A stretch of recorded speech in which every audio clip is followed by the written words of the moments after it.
Tehisintellekti kasutamiseks on järjest suurem emotsionaalne ja ratsionaalne surve. Samas konkreetse tehisintellekti sisulise tähenduse üle aruteluks jääb kiirete arengute taustal väga vähe aega.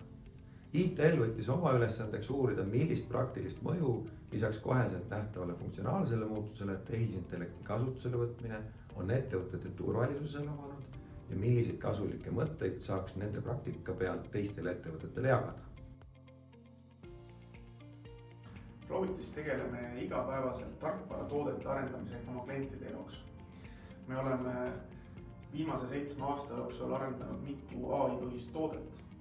Ja nüüd, kus me oleme näinud, et see valdkond on kogumas olulist populaarsust, tundsime, et oma enesetoote puhul, milles on väga oluline AI komponent, peaksime natukene sügavamale vaatama. Tehisintellekti süsteemide riskianalüüsiks kasutasime RIA ja Kybernetica loodud metoodikat. Selle kõigepealt on hiljem lihtne teha nii õiguslikku, küberturbe kui ka tehisintellekti spetsiifiliste ohtude riskianalüüsi. Metoodika on mõeldud kasutamiseks just väiksemale organisatsioonile, kellel ei ole veel üliküpset riskianalüüsi metoodikat. OIX-ja ülesanne oli hinnata ettevõtte Flowit taristuga seotud turvariske ja kuna ettevõte on pilvetaristuga ehk teenused on majutatud pilveteenustes ja identiteedihaldus on majutatud pilveteenustes, siis valisime raamistikuks pilvepõhise turbe raamistikku, milleks on Cloud Security Alliance. Me valisime raamistikust välja erinevatesse valdkondadesse kontrollmeetmed, koostasime selle põhjal küsimustiku ja viisime kliendiga läbi taristu intervjuu ja saime niimoodi ülevaate hetkeolukorrast. Analüüsi tulemusena leidsime, et meie riskid masinõppe valdkonnas väga suured ei ole. Leidsime ka, et mudelid, mida kasutame, on turvalised, me ei tekita andmeid, mida me ei peaks tekitama, me ei kasuta andmeid, mida me ei peaks kasutama.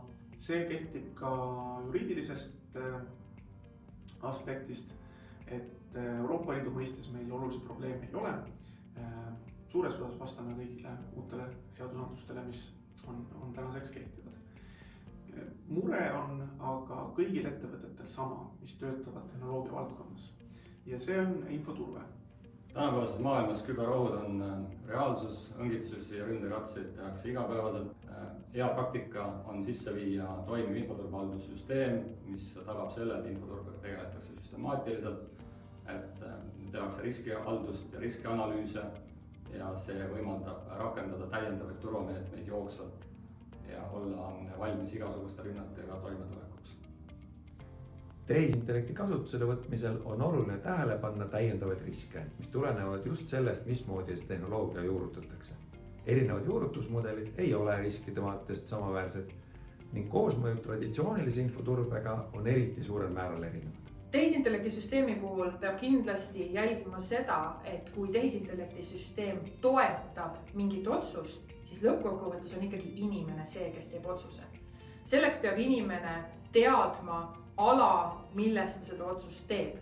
Ta peab olema ise teadlik kõikidest ohtudest ja riskidest. Seega inimene peab olema koolitatud kasutama tehisintellekti süsteemi. Lisaks peab arvestama sellega, kui tehisintellekti tehnoloogia muutub või mudelid muutuvad, siis mida toob see kaasa meie süsteemile, mis seda tehisintellekti mudelit kasutab. Kui nende muudatused muudavad ka meie süsteemi toimet, siis me peame sellega arvestama ja me peame alati olema kursis sellega, kuidas need muudatused võivad mõjutada meie lõppkasutajaid.